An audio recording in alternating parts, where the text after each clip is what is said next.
a graça e a paz de Cristo esteja com todos nós.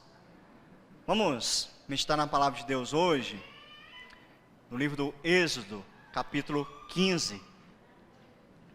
Êxodo, capítulo 15, a partir do versículo 22.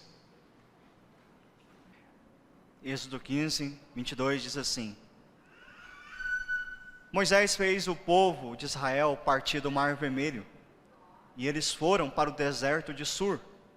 Caminharam 3 dias no deserto e não acharam água. Por fim, chegaram a Mara. No entanto, não puderam beber as águas de Mara, porque eram amargas. Por isso aquele lugar foi chamado de Mara. E o povo murmurou contra Moisés, dizendo: o que vamos beber? Então Moisés clamou ao Senhor, e o Senhor lhe mostrou um pedaço de madeira. Moisés jogou a madeira nas águas, e as águas se tornaram doces. Ali o Senhor lhes deu estatutos e uma ordenança, e ali os provou, e disse: se vocês ouvirem com atenção a voz do Senhor seu Deus, fizerem o que é reto diante dos seus olhos, derem ouvidos aos seus mandamentos e guardarem todos os seus estatutos, nenhuma enfermidade virá sobre vocês, das quais enviei sobre os egípcios, pois eu, o Senhor, aquele que cura vocês. Eu sou o Senhor, aquele que cura vocês. Então chegaram a Elim, onde havia 12 fontes de água e 70 palmeiras, e acamparam junto das águas. Os irmãos bem sabem que o tema da nossa igreja durante esse ano é sobre a providência de Deus, baseada na oração de Cristo Jesus, em que Ele dá algumas diretrizes. Nós vemos lá a questão do pão nosso de cada dia, dá-nos hoje. Essa temática da providência de Deus, meus irmãos, ela é extremamente vasta nas Escrituras. Então, são muitos os momentos que Deus demonstra a sua graciosa providência na vida do seu povo. Pensando nisso, então, nós vamos começar hoje uma série de exposições, a partir do texto de Êxodo, tratando a respeito da providência de Deus em meio ao seu povo. Mais exclusivo aqui, como referência, como Deus tratou o povo de Israel na caminhada no deserto. O povo, essa nação que havia experimentado já um grande agir de Deus. Nós estamos aqui no período pós-saída do Egito. Os irmãos vão lembrar da história, até as crianças gostam muito dessa história, em que Deus escolhe Moisés como líder do povo, para libertar o povo, e aí nós vemos lá Faraó com o coração duro, e Deus então manda 10 pragas na terra do Egito, para mostrar o seu poder, mostrar a sua força, mostrar a sua glória, e assim culminar na libertação do povo do cativeiro egípcio. Então, após a 10ª praga, Faraó deixou o povo ir. Pode ir, vai embora, leve as suas coisas e vão embora. E aí, quando o povo está caminhando, eles tiveram uma perseguição. A palavra de Deus diz que Deus voltou a endurecer o coração de Faraó. E Faraó se arrependeu. O que eu fiz? Por que eu deixei esse povo embora? Não, reúne um exército, vamos atrás desse povo. E o povo então começa a fugir do exército de Faraó, se deparam com o Mar Vermelho. Como passar por aquele mar? E agora? E no relato bíblico, nós vemos o milagre de Deus abrindo o mar em 2 partes, e o povo pôde passar por meio desse mar a pé enxuto, a pé seco. E quando o exército de Faraó entrou em perseguição, as águas engoliram todo o exército. A cavalaria de Faraó foi destruída. E após esse episódio, desse milagre extraordinário de Deus, além das 10 pragas, o capítulo 15 vai mostrar o povo em adoração. Um cântico de Moisés que o povo entoou em louvor ao Senhor, pelo poder demonstrado por Deus No versículo 20, mostra a alegria de Miriam, por exemplo, louvando a Deus. É júbilo, irmãos, alegria. Um grande culto de adoração ao Senhor, porque eles estavam libertos da escravidão do Egito. Já não eram mais cativos. Poderiam agora começar a caminhada rumo à terra prometida. Todavia, à frente deles havia um deserto. E a gente olhando no texto bíblico, dá um certo entendimento que o povo não estava muito afim de fazer essa viagem. Ixi, tem que passar pelo deserto. Será que não tem um jeito? E Moisés então, ele falou, não, vamos partir, vamos. É hora de darmos sequência à nossa jornada, devemos continuar. E esse trajeto inclui passarmos pelo deserto. Vamos. E nós vemos nas Escrituras, em Êxodo, em Números, principalmente, Deus traria grandes ensinos ao seu povo, inclusive, que nós devemos aprender também.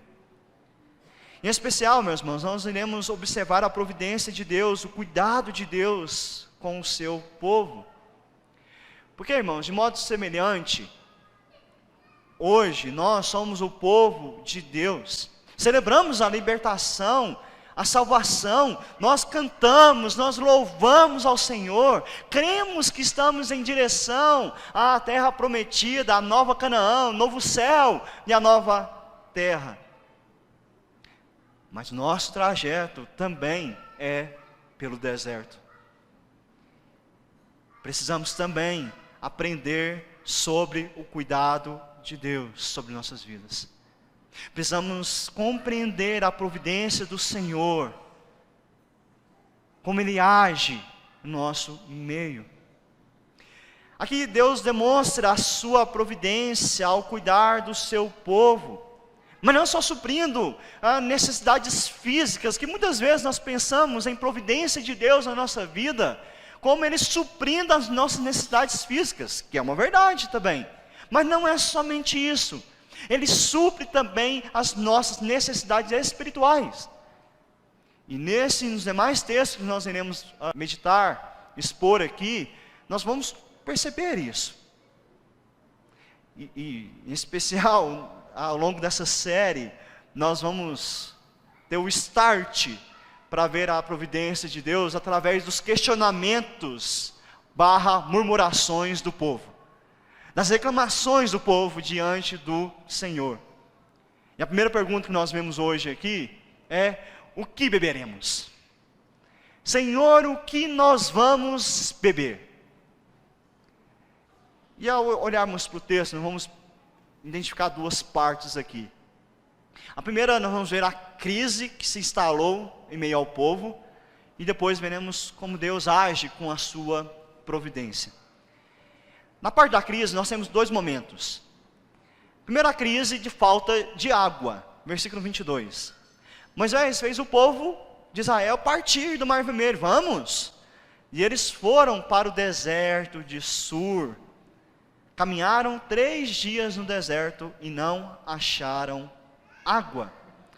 O deserto de Sur, um local na península do Sinai, ao norte do Sinai, que ele vai aparecer em outras partes do Antigo Testamento.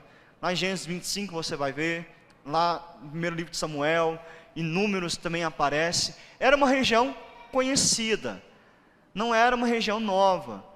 O povo de Deus teria outras experiências ali, alguns sabiam daquela terra, mas é um deserto seco, quente, que ali quase não crescia nada. As poucas plantas que cresciam ali serviam apenas para a alimentação dos camelos, das cabras que eram criadas. O deserto não era um lugar para morar, não era. Claro que havia moradores ali, mas não era o ideal. Agora, imagine, irmãos, se não era um lugar ideal para uma família se instalar. Agora, imagine uma multidão, homens, mulheres, crianças, idosos, todos com seus rebanhos, passando por aquele deserto.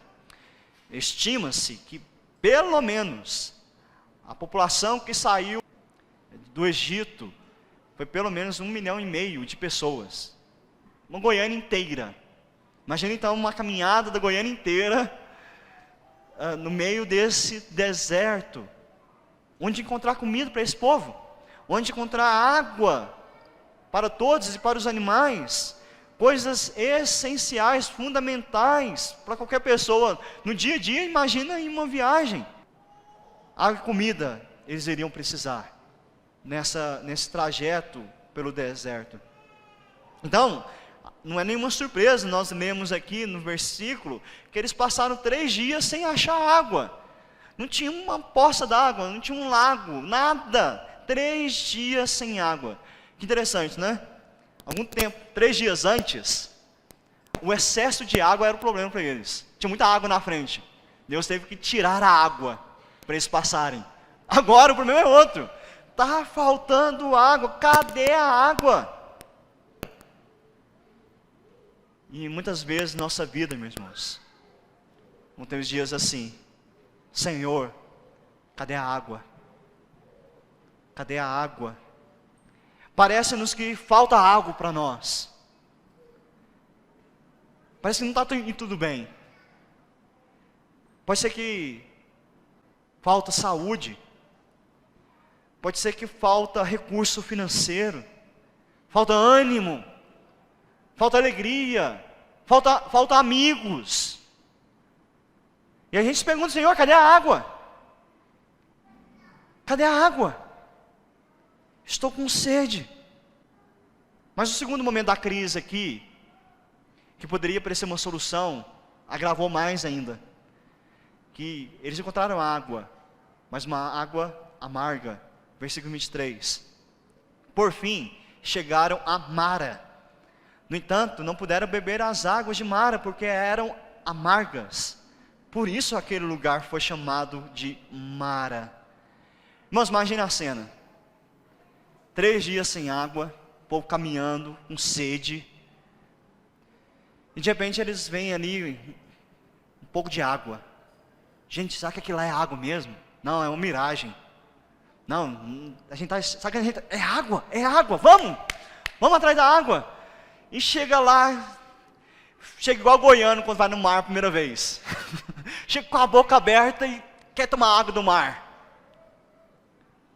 Só que quando chegaram e beberam aquela água não prestava. Era insuportável. Eca, que água ruim, essa água não presta. E a questão aqui, meus irmãos, não é só o gosto da água que era ruim. Não é que o povo estava reclamando do gosto da água. É que ela era imprópria para o consumo, não dava para beber. E logo o povo, então, diante daquela situação, nós estamos 3 dias sem beber água. Agora, quando achamos água, a água não presta. Aí começaram a reclamar. Começaram a murmurar e escolheram logo o culpado, que a gente tem essa tendência, né? Quando as coisas estão dando errado em nossa vida, a gente sempre procura um culpado. A gente tem que botar a culpa em alguém. Alguém tem que ser responsável, alguém tem que se responsabilizar porque está acontecendo em nossa vida. E o povo? Moisés. Versículo 24 diz: e o povo murmurou contra Moisés, dizendo: o que vamos beber? Mas na verdade, meus irmãos, a murmuração não era contra Moisés. Na verdade, sempre as nossas murmurações não são contra as pessoas ou contra as circunstâncias. Na prática, a murmuração é contra o próprio Deus. E Moisés estava ali como representante de Deus em meio ao povo, e como representante do povo diante do Senhor. Então quando eles reclamam com Moisés, e não é naquela perguntinha assim: Moisés, deixa eu falar aqui com você. O povo está com sede, Moisés. Será que a gente vai arrumar água em algum lugar, Moisés? Não, Moisés, acabou a água, nós estamos todo mundo morrendo de sede aqui. O que nós estamos fazendo aqui, Moisés? Para que nós saímos do Egito? Aqui eles não falam isso, mas logo eles falarão várias vezes. Era melhor nós termos morrido no Egito. Irmãos, isso aqui tem 3 dias depois que que Deus abriu o mar vermelho. 3 dias. Há 3 dias o povo estava cantando: cantarei ao Senhor, porque triunfou gloriosamente, lançou no mar o cavalo e o seu cavaleiro. O Senhor era o herói, o grande Salvador, e estavam festejando isso. 3 dias depois, menos de uma semana, aquele cântico se tornou choradeira, aquela alegria se tornou em amargura, porque não era só as águas que estavam amargas naquele momento, o próprio coração do povo se tornou amargo diante de Deus, e palavras amargas começaram a brotar de suas bocas, começaram a reclamar de Deus. Deus tinha feito uma grande maravilha, uma grande obra, e ainda assim estavam reclamando. Só uma historinha para a gente compreender que às vezes a gente não tem a noção do que é grandioso. Conta-se a história de um açougueiro, que ele viu um cachorro entrando no seu açougue, e aí logo ele espantou o cachorro para fora, mas logo em seguida o cachorro voltou. E quando ele foi espantar o cachorro novamente, ele percebeu que na boca do cachorro havia ali um bilhete. E aí ele pega o bilhete e estava escrito assim: por favor, envie-me 12 salsichas e 1 quilo de carne. Obrigado. E junto com o bilhete ele viu lá também que tinha um dinheiro suficiente para pagar o pedido. O açougueiro tão desconfiado com aquela situação, ele pegou o dinheiro e pôs as salsichas e a carne em uma sacola e colocou na boca do cachorro. Aí ele pensou: essa carne não sai nem do açougue aqui. Mas não foi isso que aconteceu. Impressionado com aquela cena, o açougueiro resolveu seguir o cachorro. E ele viu aquele bichinho descendo a rua até um cruzamento. E o cachorrinho foi lá, deixou a sacola no chão, ergueu a patinha e apertou a botoeira para ele passar na faixa de pedestre. Ele pega a sacola novamente e atravessa. E ele foi até um ponto de ônibus. E o açougueiro olhando aquilo. E o cão se senta no ponto de ônibus e fica esperando. E quando ele vê um ônibus chegando, o cachorro dá uma olhada e vê que não é um ônibus dele. Ele espera o próximo. E aí quando o outro ônibus chega, ele tornou a olhar esse ônibus. Então ele certificou-se que era o correto e entrou com a sacola da encomenda. O açougueiro: não é possível. Que cachorro é esse? Então ele entrou dentro do ônibus também. Vamos ver até o final dessa história. A certa altura o cachorro se levantou da poltrona, ficou em pé novamente com as 2 patas e apertou o botão para o ônibus parar no próximo ponto. O ônibus para e o cachorro desce do ônibus com a sacola. O açougueiro desce atrás e percebe que o cachorro ele para diante de uma casa. E aí ele põe as compras no chão e novamente ele fica em pé e tenta abrir a porta com a maçaneta, aquela maçaneta redonda, ele tenta girar. E aí o cachorro não consegue, dá uma voltinha igual os cachorros fazem, né, preocupado. E aí o cachorro vai dar um pulo e aperta a campainha. E aí abre a porta, um cara forte ali, e fala pro cachorro: de novo, não é possível. E o açougueiro vê aquela cena: peraí, você está brigando com esse cachorro? Esse cachorro é um gênio, eu nunca vi um cachorro dessa maneira, você está brigando com ele. Gênio esse cachorro. É a 2ª vez na semana que ele esquece de levar a chave. Mas irmãos, é a mesma coisa que nós fazemos com Deus. É a mesma coisa. Nós olhamos, claro que eu não estou comparando Deus com um cachorro aqui, de modo algum, mas vemos Deus fazendo grandes coisas, e achamos aqui já normal, e nós vamos querer reclamar de uma outra coisa muito inferior ao que Ele já faz por nós. Foi o que o povo fez aqui. O que era mais fácil? Deus matar a sede deles ou Deus abrir o mar vermelho? 3 dias depois eles estavam reclamando. Interessante, irmãos, que a palavra Mara, que ele coloca como amargura, né? Amargo. Ela tem a mesma origem da palavra rebeldia. E é isso que nós vamos ver na história do povo. Um povo amargo, um povo rebelde contra Deus. E há muitas coisas na nossa vida que tornam o nosso coração amargo e rebelde diante do Senhor. Às vezes um desemprego, às vezes a incapacidade de realizar bem um trabalho, a incapacidade de resolver problemas familiares, problemas conjugais, uma doença crônica em nossa vida, ou uma injustiça, inúmeras coisas. Pode ser que você está vivenciando, pode ser que hoje você está aqui com o coração amargo, chateado com as situações, perguntando para Deus: Deus, cadê a água? Deus, a água que o Senhor botou na minha frente, que é uma água ruim. Porque mesmo os verdadeiros crentes, meus irmãos, em épocas de duras provações, serão tentados a se aborrecer, a desconfiar, murmurar contra Deus. Mas em todas as provações, devemos lançar nossos cuidados sobre o Senhor e derramar nossos corações diante dEle. O Salmo 34 nos diz que muitas são as aflições dos justos, mas de todas o Senhor os livra. Vejamos como isso acontece nesse texto. Que aqui nós vamos ver então, diante da crise, ou da manifestação dessa crise, a providência de Deus. Em 3 níveis. Primeiro, a providência de Deus de modo extraordinário. Versículo 25. Então Moisés clamou ao Senhor, e o Senhor lhe mostrou um pedaço de madeira. Jogou a madeira nas águas, e as águas se tornaram doces. Primeira coisa que nesse versículo nos chama a atenção é que diz que Moisés fez o que o povo não havia feito. O que Moisés fez? Clamou ao Senhor. O povo fez reclamar.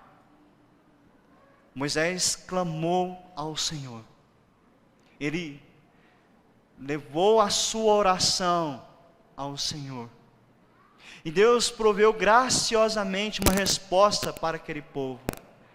Deus mostrou aqui a Moisés um arbusto ou um pedaço de tronco de árvore.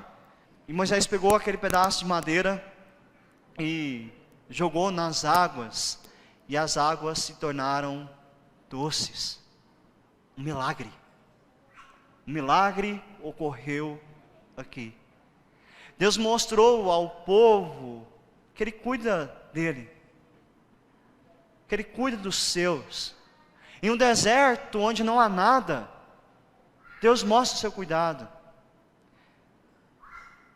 Deus cuida de nós, meus irmãos, mesmo que não tenhamos nada diante de nós.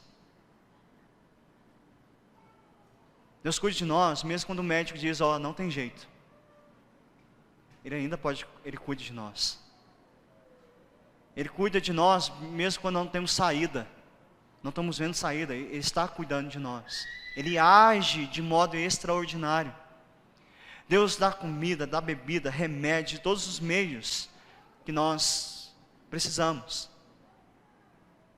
Isso é um meio ordinário que Deus trabalha, falaremos daqui a pouco. Mas Ele opera maravilhas. Ele opera livramentos no nosso meio. Você já vivenciou isso. Grandes coisas já aconteceram na sua vida. A providência de Deus, meus irmãos, ela em muitas vezes nos surpreende mesmo. Acontecem coisas que nós nunca esperávamos. Mas também, aqui a gente tem a providência de Deus estendida. Deus estava suprindo a necessidade do povo naquele momento, que era a necessidade de beber água, e o povo poderia beber água, mas Deus não queria só isso. Deus sabia que a necessidade do povo não era só física, a necessidade do povo também era espiritual. Então temos a providência de Deus estendida aqui para o aspecto espiritual. Versículo 25 continua: ali o Senhor lhes deu estatutos e uma ordenança, e ali os provou. E disse: se vocês ouvirem com atenção a voz do Senhor seu Deus, fizerem o que é reto diante dos seus olhos, derem ouvidos aos seus mandamentos, e guardarem todos os seus estatutos, nenhuma enfermidade virá sobre vocês, das quais eu enviei sobre os egípcios, pois eu sou o Senhor, aquele que cura vocês. O que nos chama a atenção aqui, meus irmãos, que Deus não vai tratar só as águas, Deus também vai tratar o coração do povo. Porque o problema do povo era a falta de confiança no Senhor. Mesmo vendo 3 dias antes, e além das 10 pragas, a ação poderosa de Deus, o povo ainda não confiava nele. O que Deus vai tratar aqui, de fato, é a natureza pecaminosa do seu povo. É o coração incrédulo. E Deus vai procurar aqui tratar o coração do povo, dando a sua palavra, dando os seus mandamentos, dando as suas instruções, dando aquilo que Ele quer que o povo viva. E Deus aqui, Ele vai requerer a obediência do povo. Olha, eu não estou levando vocês para a terra prometida só para vocês viverem em bel prazer de uma terra boa. Porque na verdade o que interessa na terra prometida sou eu. Então vocês têm que aprender a se relacionar comigo agora. Porque não tem sentido nenhum chegarem na terra prometida e na terra que manda leite e mel se vocês não souberem se relacionar comigo. Então essa é a providência de Deus na vida do povo e na nossa vida, meus irmãos. Deus trabalha em nosso coração, nos trazendo a sua palavra, nos trazendo os seus estatutos, as suas ordenanças, para que nós possamos conhecê-lo, entendê-lo e aprender sobre nós, de tal maneira que possamos nos relacionar corretamente com Ele. E o provar aqui então não é meramente questão de reprovado ou aprovado, é uma questão de ensino, de treinamento de Deus na vida daquele povo. O próprio Moisés, ele vai dizer isso ao povo, lá em Deuteronômio, já no final da caminhada no deserto. Lá diz Deuteronômio 8, versículo 2: lembre-se de todo o caminho pelo qual o Senhor seu Deus os guiou no deserto, durante esses 40 anos. Ele estava só 3 dias ali, irmãos, tinha muito ensino, muito chão ainda para aprender. Para humilhar vocês, para pôr vocês à prova, para saber o que estava no coração de vocês, se guardariam ou não os seus mandamentos. Aqui é o desejo de Deus, do Senhor, em moldar o caráter do povo, em transformar o coração do povo, entender que Ele era Deus. Embora ainda não havia o decálogo, os 10 mandamentos, todo o conjunto de leis do Senhor, que Ele daria posteriormente, na caminhada ainda do deserto, mas o Senhor já estava instruindo o seu povo, já estava ensinando o seu povo, estava dando um direcionamento a eles. E o direcionamento que Deus estava dizendo aqui: olha, não quero uma fé temporária, como uma resposta aos milagres. Eu quero o coração confiante de vocês, mesmo nos dias de sequidão, mesmo nos dias de amargura. E para demonstrar a sua graça, o Senhor se apresenta como Deus que cura. Nós cantamos aqui, né? Jeová Rafá, é a expressão que aparece aqui no hebraico. O Deus que cura. Daí a ideia do nome Rafael, o Deus que cura. E Deus está dizendo: olha, eu sou o Deus que cura vocês. E o curar aqui, meus irmãos, não é uma questão meramente física, mas é trazer restauração, tornar algo pleno. Porque eles não estavam doentes aqui, eles não estavam enfermos, eles só faltava água e Deus deu água. Mas Deus estava mostrando: olha, que vocês precisam muito mais do que a água, substância física. Vocês precisam de uma restauração muito maior do que do corpo. vocês precisam entender que eu curo vocês, para que vocês me adorem de fato. Mais adiante, no capítulo 23, versículo 25, diz assim: adorem o Senhor, o Deus de vocês, e Ele abençoará o pão e a água de vocês. Tirarei as enfermidades do meio de vocês. Observe uma coisa, aqui não é promessa para o povo de Deus que não haverá doenças no meio do povo. Pastor, então, se eu confiar em Deus, se eu tiver fé, eu não vou adoecer, ninguém na minha casa vai adoecer. Não é isso que ele está dizendo.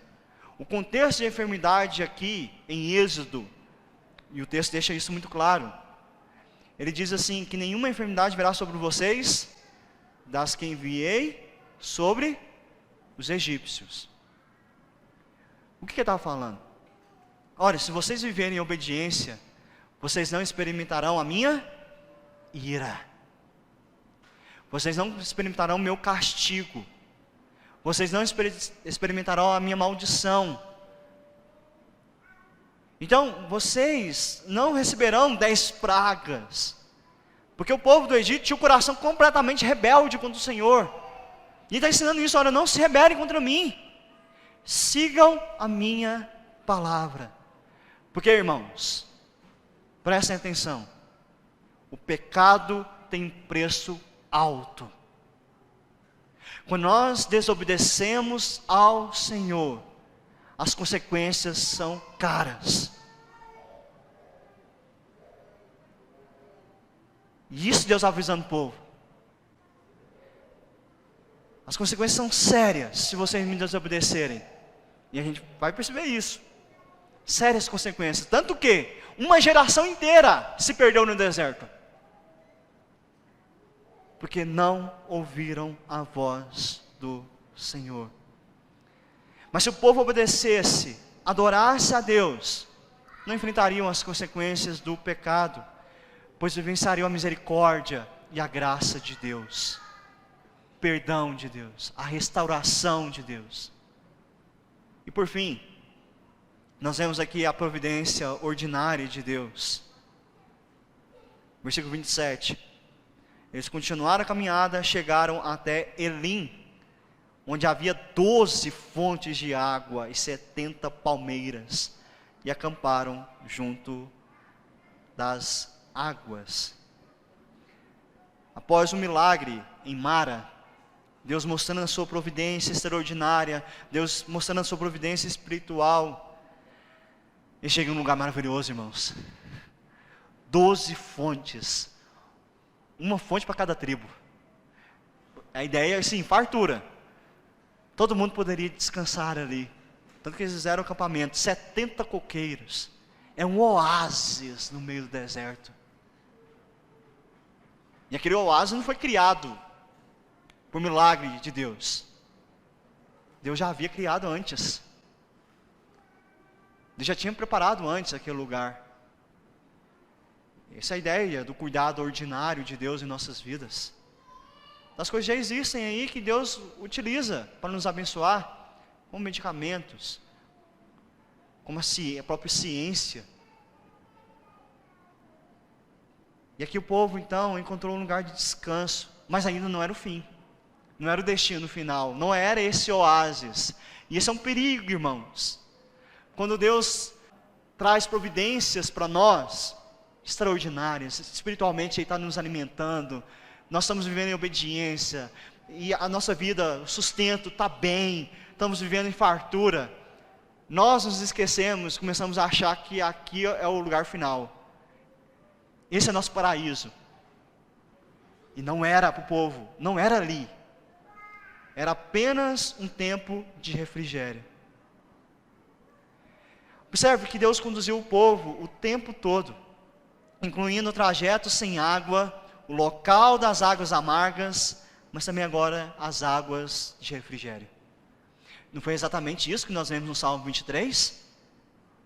O Senhor nos guia e nos leva para águas de descanso, refrigera a minha alma, mas também o texto diz que Ele nos leva pelo vale da sombra da morte. É o mesmo Deus a nos guiar, meus irmãos.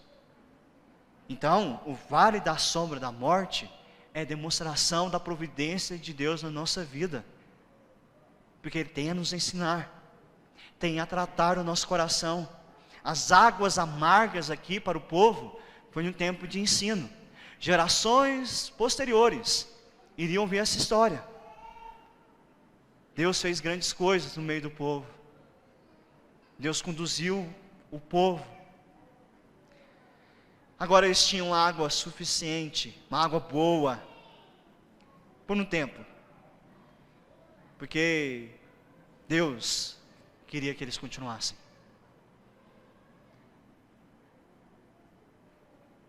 Muitas vezes, então, nós teremos que acamparmos em lugar seco, em lugar amargo.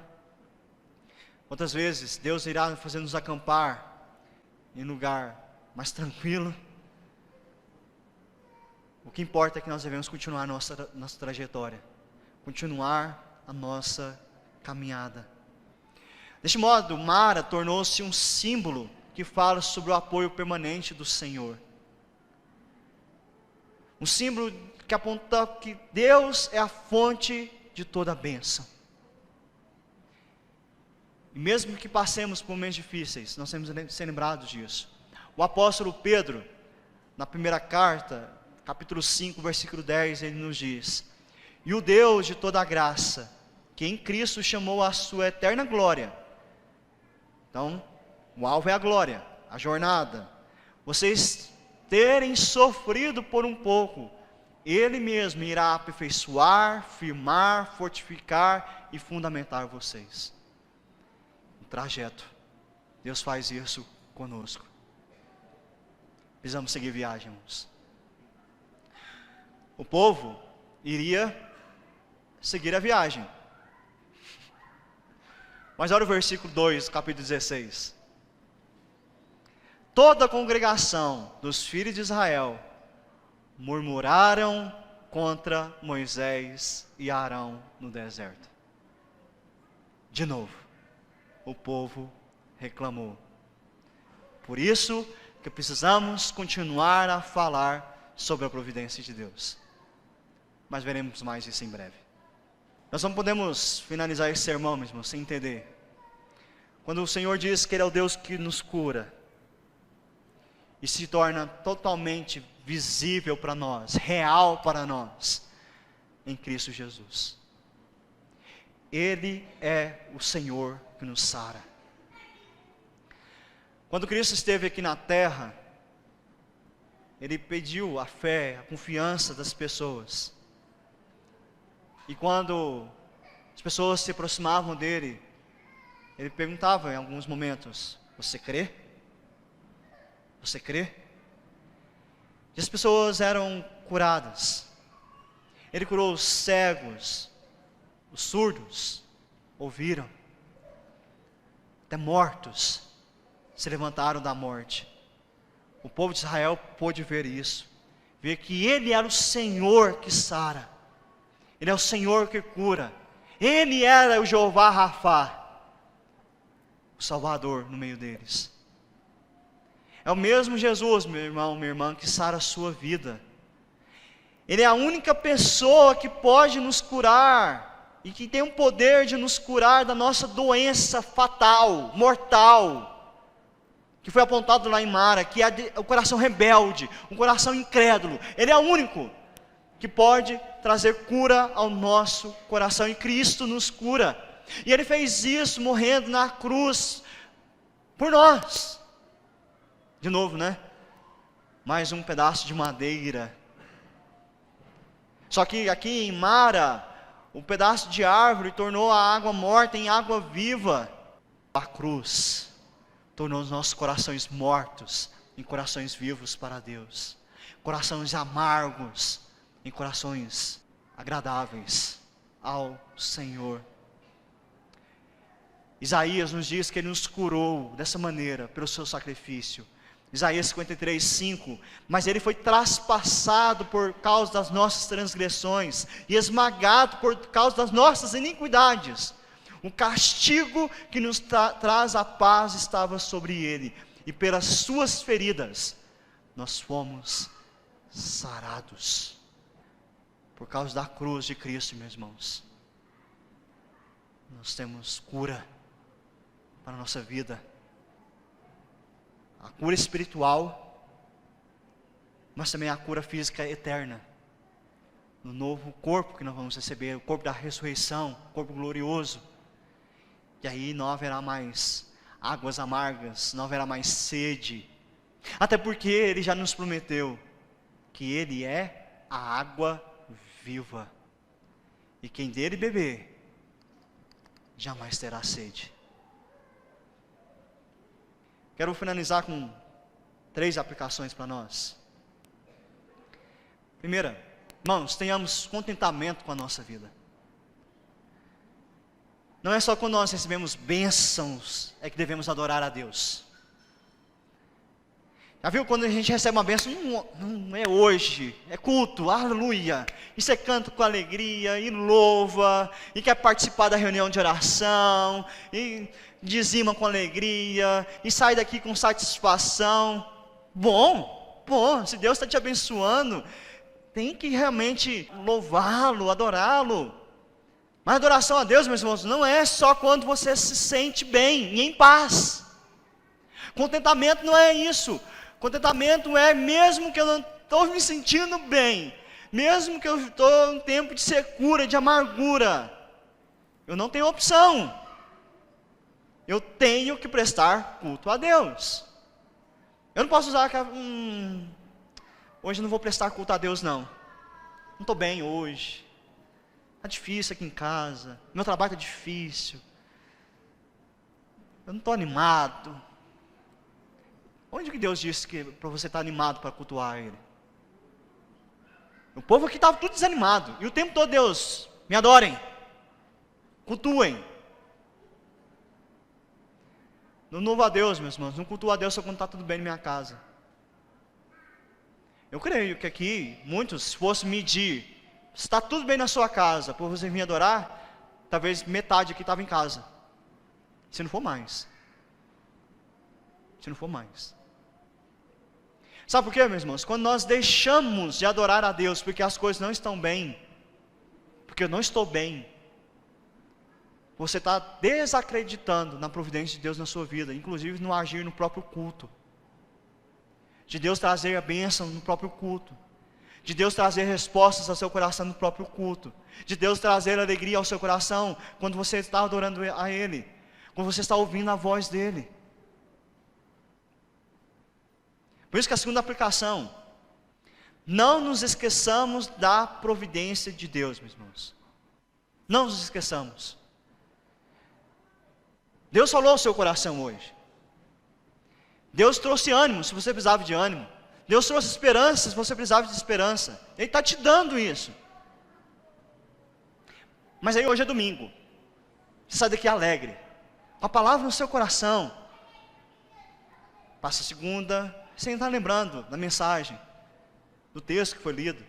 Chega a terça, talvez você vai lembrar das músicas que foram cantadas, que tem a ver com o texto. Chega na quarta-feira, você não lembra mais nada. Foi isso que aconteceu com o povo. Na quarta-feira, depois daquele culto de domingo, aquele culto festivo, o povo tinha esquecido quem era Deus. Então, meus irmãos, nós temos que sempre trazer à memória as verdades do Senhor. Não permita que o seu coração se esqueça. De modo prático, por exemplo, recorde. Durante a semana, todos os dias, leia o texto que nós meditamos aqui, ou algum outro texto que Deus falou ao seu coração no dia de hoje, que você aprendeu na escola dominical, na liturgia. Alguma palavra o Senhor trouxe ao seu coração, medite nela, todos os dias. Ou se não, agora a gente está disponível, os sermões, vá lá na internet, e reveja o sermão, consulte de novo, escute de novo, veja de novo, confira. Chega lá para quarta-feira, de manhã, faça isso, por exemplo. Relembre ao seu coração, meu irmão, minha irmã, porque senão você vai esquecer. Aí vai chegar na quarta-feira, vai acontecer uma crise na sua casa, o que você vai fazer? Senhor, o que nós vamos beber? Você esqueceu da providência de Deus que está trazendo hoje na sua vida.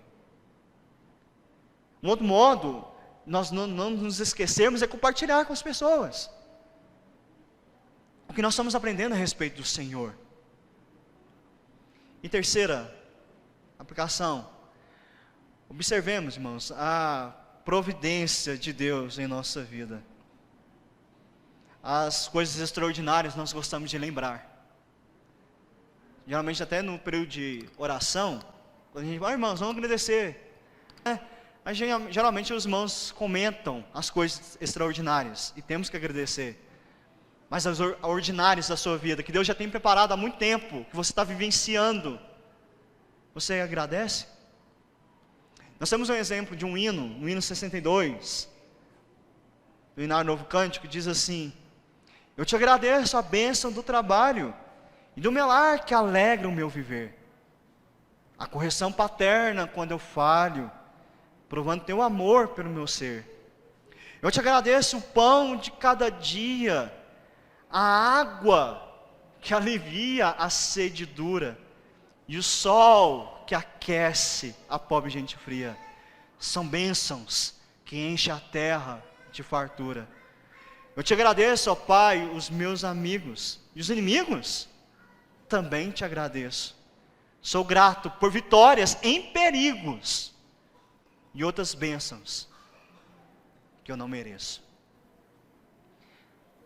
Sobretudo, graças te dou por tudo que me deste. Primeiro, a salvação em meu Jesus. Graças te dou por tudo que fizeste, por este pecador salvo na cruz. Aí o hino diz: graças, graças, mil graças a ti, meu Salvador. Graças, graças, mil graças por teu precioso amor. Amém.